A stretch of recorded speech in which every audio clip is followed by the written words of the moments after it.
Ako si Melissa Kim. Kailangan ko umalis na mag-isa. Dahil nasagad mo na rin ang pasensya ko, Conrad. Pagkatapos niyang mainom yan, mamamanhid ang dila niya. Tapos mawawala na siya ng panlasa. Kasunod na ang pangamoy. Si Takgo, hindi mo siya mapapandayan kahit anong gawin mo. Dahil iba siya. Siya ang girlfriend ko. Kami ni Yula. Seryoso ang relasyon namin dalawa. Jacob! Kilala mo na siya, Mama. Hola, Abby. Siya ang isa pa ninyong kapatid. Si Takgo. Bumati ka rin sa kanya. Bakit, Yula? Ayaw mo ba? Hindi, totoo to, hindi ba? Walang namamagitan sa inyo. Hindi ba? Sorry, Takgo. Yula! President! Gumising kayo! Mr. President!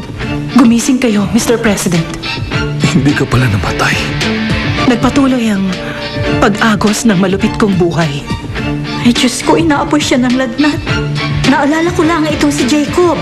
Merong gamot na itinatago. Painumin na natin siya. Pero kung ipaiinom mo lahat yan, sigurado ako na mawawala ang panlasa niya. Ganon din ang kanyang pangamoy. Hindi.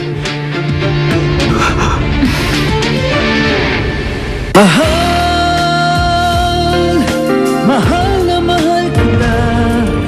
Ang puso ko'y iyong-iyo. Asahan mong maghihintay. Hindi ako magbabago. Asahan mong maghihintay sa'yo.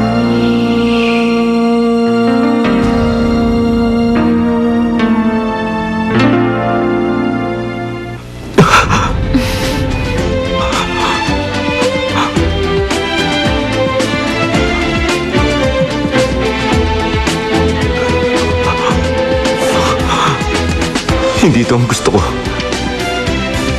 Pero ito ang kapalaran mo. Takbo.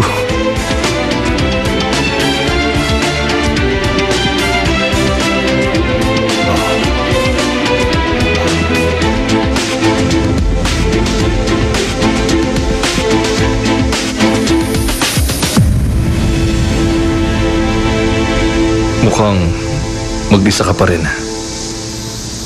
Tama ka. Hindi naman ako mahilig lumabas. Ayos na sa akin to. Mag-isang namumuhay. Alam ko ang hirap na dinaras mo. Hindi rin naman.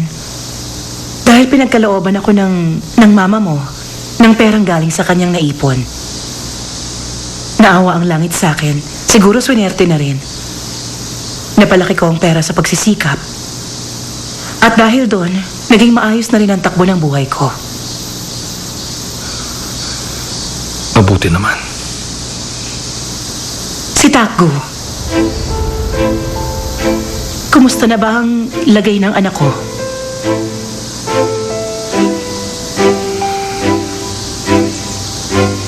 Maayos naman siya. Talaga? Ang sinabi mo, mabuti ang lagay niya? Tama ka. Mabuti naman. Ibig sabihin, tama ang desisyon ko na dalhin sa iyo ang anak natin. Alam kong maalagaan mo siya. Dahil kung hindi ako nakakatiyak sa ganun, hindi ko iiwan sa iyo ang anak ko. Tama ako, hindi ba? Meron lamang ilang mga bagay na hindi nangyari gaya ng ipinangako ko. Ganun pa man, may babalik ko sa tamang kaayusan ng lahat. Maniwala ka. Gagawin ko yan.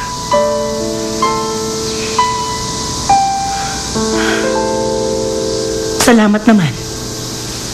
Kumusta naman ang lagay ng asawa mo ngayon? Simula nang mamatay ang mama mo, dinig ko mas naging mainitin daw ang ulo niya.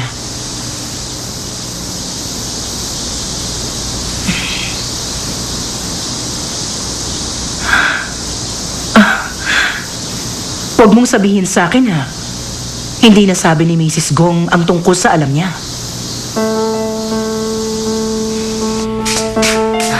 Nang minsang nanlilinis siya, nagtaka siya nang makakita ng basang-basang damit sa kwarto ng asawa mo. Ay, naku, ano bang nangyari dito?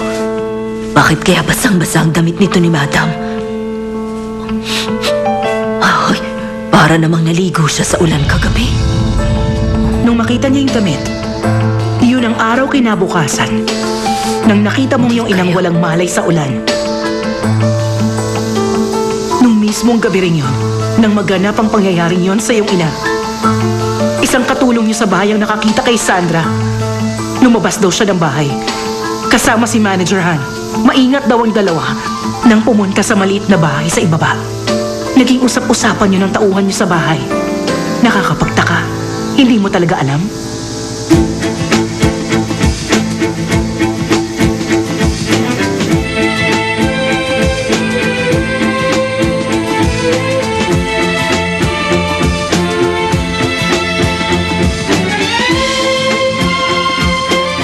Hindi nyo lang napapansin. Pero maraming pangyayari ang nakikita ng mga katulong na tulad namin.